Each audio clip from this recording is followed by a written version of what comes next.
Good morning to everyone. In this video, we will see the notes of civics chapter number first, power sharing.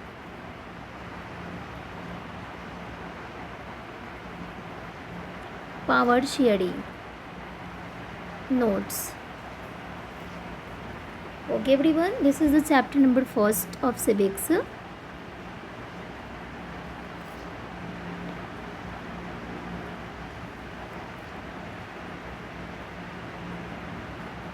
First of all, we will see about the story of Belgium. Story of Belgium. What was the story of Belgium? First of all जो Belgium है बच्चों, वो बहुत ही एक छोटा country है जो कि यूरोप का है. तो Belgium this is very small country. Belgium बहुत ही छोटा कंट्री है जो कि किस कंटिनेंट में सिचुएटेड है? तो यूरोप कंटिनेंट में सिचुएटेड है. किस कंटिनेंट में सिचुएटेड है? यूरोप कंटिनेंट में सिचुएटेड है. इसका जो population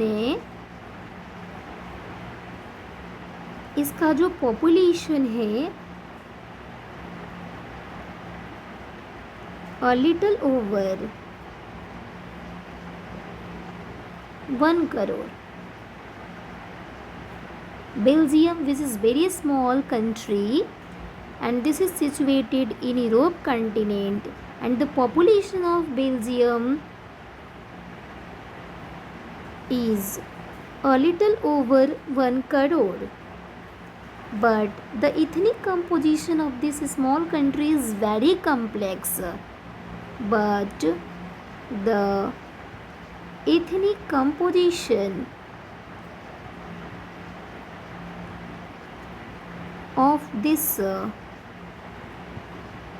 small country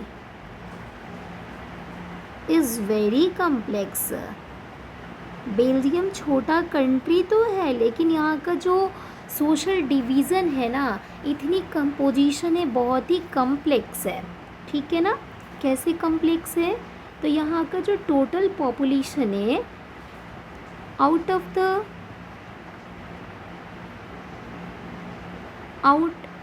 the total population of Belgium of this country, out of the total population of the country, 59% lives in the Flemish region and speak Dutch.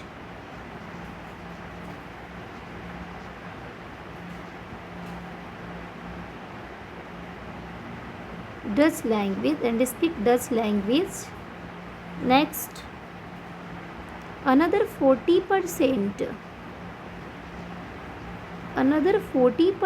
population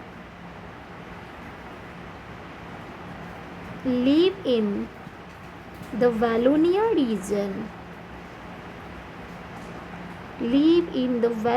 region and speak French.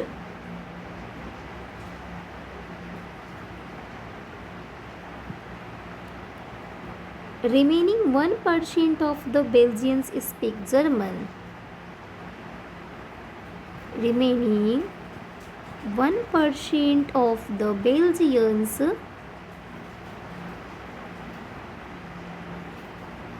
speak German.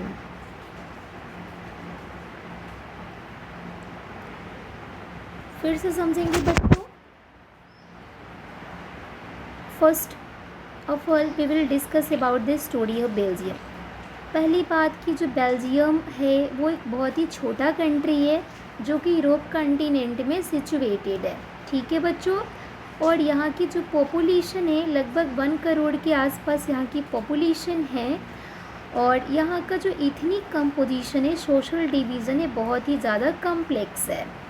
यहाँ के total population में से 59% जो population है वो Flemish region में रहती है और वो डच लैंग्वेज बोलते हैं. और जो अनदर 40% पॉपुलेशन है वो वैलोनिया रीजन में रहती है और वो फ्रेंच लैंग्वेज बोलते हैं।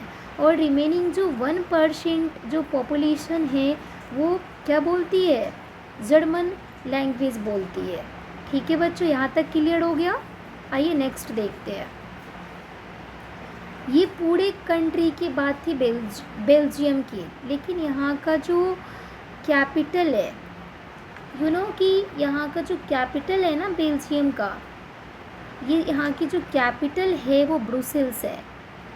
कैपिटल क्या कहाँ है बच्चों, Brussels. The capital of Belgium is Brussels. Next, in Belgium's capital Brussels, 80% people speak French, while 20% are Dutch speaking, while 20% are Dutch speaking। क्या है, बेल्जियम की जो कैपिटल है ब्रुसेल्स, वहाँ की स्टोरी बिल्कुल अलग है।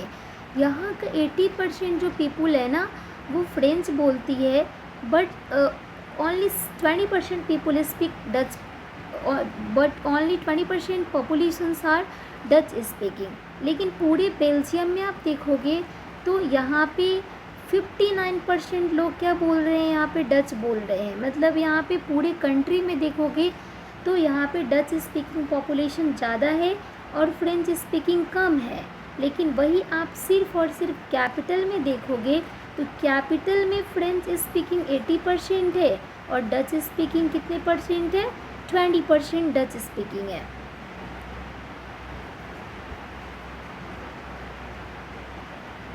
नेक्स्ट,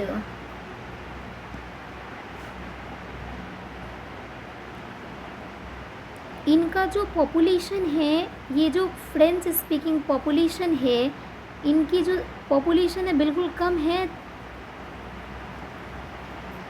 ये माइनॉरिटी है, इनकी पॉपुलेशन कम है। फ्रेंच स्पीकिंग जो कम्युनिटी है ये माइनॉरिटी तो है, लेकिन उनके कंपैरिजन में, किसके कंपैरिजन में, डच स्पीकिंग के कंपैरिजन में ये क्या है, रिच और पावरफुल है। रिच एंड पावरफुल कौन है, French speaking population. Dutch speaking population के कंपैरिजन में जो फ्रेंच स्पीकिंग पॉपुलेशन है वो माइनॉरिटी है, मीन्स इनका जो पॉपुलेशन है वो कम है और उनके कंपैरिजन में ये रिच और पावरफुल है। कौन, तो फ्रेंच स्पीकिंग पॉपुलेशन। और यही रीज़न है this made Dutch speaking community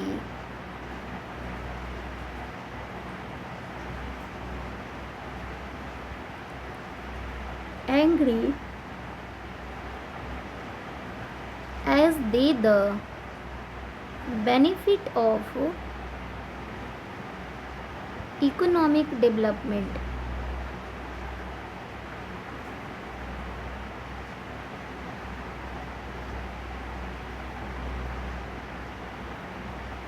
and education much later,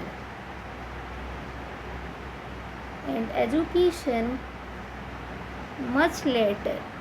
और ये डच स्पीकिंग पॉपुलेशन क्यों इनसे बहुत ही ज़्यादा गुस्सा होते हैं, क्योंकि इनका जो कम्युनिटी है डच स्पीकिंग पॉपुलेशन का वो मेजॉरिटी है, लेकिन फिर भी ये जो इकोनॉमिकल डेवलपमेंट हो गया या फिर एजुकेशन हो गया, उनके बाद में इन्हें फैसिलिटी मिलती थी, या फिर एक तरह से आप बोल सकते थे कि सबसे जब पहले जो प्रायोरिटी दी जाती थी वो पहले फ्रेंच स्पीकिंग पॉपुलेशन को दिया जाता था एंड बाद में डच स्पीकिंग पॉपुलेशन को प्रायोरिटी दिया जाता था, जिसकी वजह से ये लोग क्या हो जाते थे, गुस्सा हो जाते थे और ये चीज़ इन्हें सही नहीं लगती थी। क्योंकि इनका पॉपुलेशन भी उस कंट्री में ज़्यादा था। लेकिन जो फ्रेंच स्पीकिंग पॉपुलेशन है रिच और पावरफुल होने की वजह से उन्हें सारे प्रायोरिटी पहले दिया जाता है, बाद में इन्हें दिया जाता है।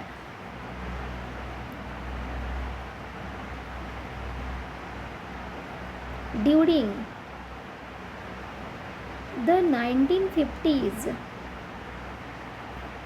and 1960s, during the 1950s and 1960s, tensions between the Dutch speaking and French speaking communities created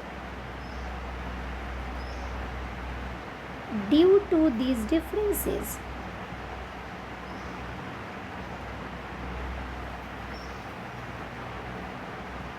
और इसी डिफरेंसेस की वजह से, क्योंकि वहाँ पे फ्रेंच स्पीकिंग कम्युनिटी को प्रायोरिटी दी जाती है, उन्हें एजुकेशन भी पहले मिलता है, इकोनॉमिकल डेवलपमेंट में भी प्रायोरिटी पहले दी जाती है, तो यही सब डिफरेंसेस की वजह से 1950s और 1960s के बीच में इन दोनों कम्युनिटी के बीच में टेंशन स्टार्ट हो जाती है, कन्फ्लिक्ट स्टार्ट हो जाती है। क्योंकि आप बोल सकते हो दोनों डिफरेंट तो है, डच स्पीकिंग फ्रेंच स्पीकिंग, तो इक्वलिटी होना चाहिए ना। ऐसा बिल्कुल कोई भी बर्दाश्त नहीं कर सकता है कि किसी को प्रायोरिटी पहले दिया जाता है और किसी को बाद में दिया जाता है। तो ये सब चीज़ सही नहीं है। एक कंट्री को सिस्टमेटिक ढंग से अगर चलाना है, अगर उसको गवर्न करना है, तो वहाँ पे इक्वलिटी होना सबसे ज़रूरी है। ठीक है बच्चों, इसके बाद जो नोट्स होगा वो हम लोग नेक्स्ट पार्ट में देखेंगे। आज के लिए इतना ही। Thank you everyone.